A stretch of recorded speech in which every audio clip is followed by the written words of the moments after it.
Is the United States Constitution under attack? You can turn back now, or learn the stuff they don't want you to know.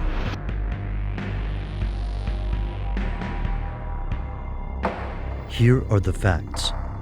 The U.S. Constitution and its amendments are intended to set forth concrete rights, duties, and obligations for both citizens and the government. Historically, some of these terms have been suspended during times of national instability. For example, Lincoln's suspension of habeas corpus during the Civil War, or Roosevelt's internment of Japanese Americans during World War II.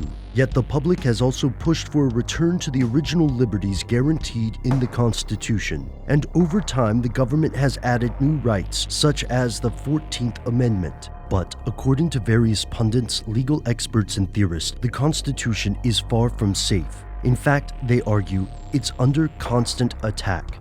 Here's where it gets crazy.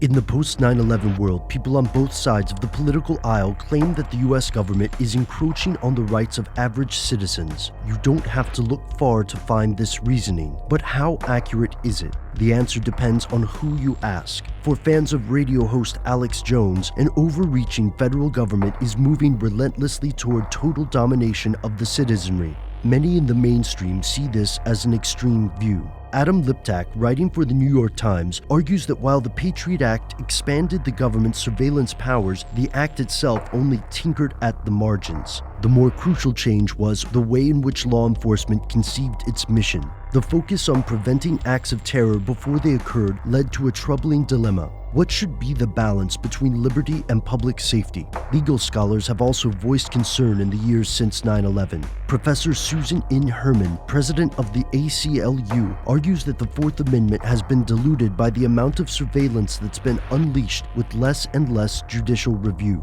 Technology is undoubtedly one of the primary concerns in this regard. Unmanned aerial vehicles, electronic monitoring, and warrantless wiretaps have all enabled unprecedented levels of surveillance. And keep in mind that this doesn't even take foreign U.S. operations into account, such as the internment at Guantanamo, drone strikes, and renditions. Opponents of the domestic security laws continue to challenge them in court, but they're confronted by what Salon's Joshua Kopstein calls a legal catch-22. Criticizing secret government programs requires the very information that the government refuses to disclose.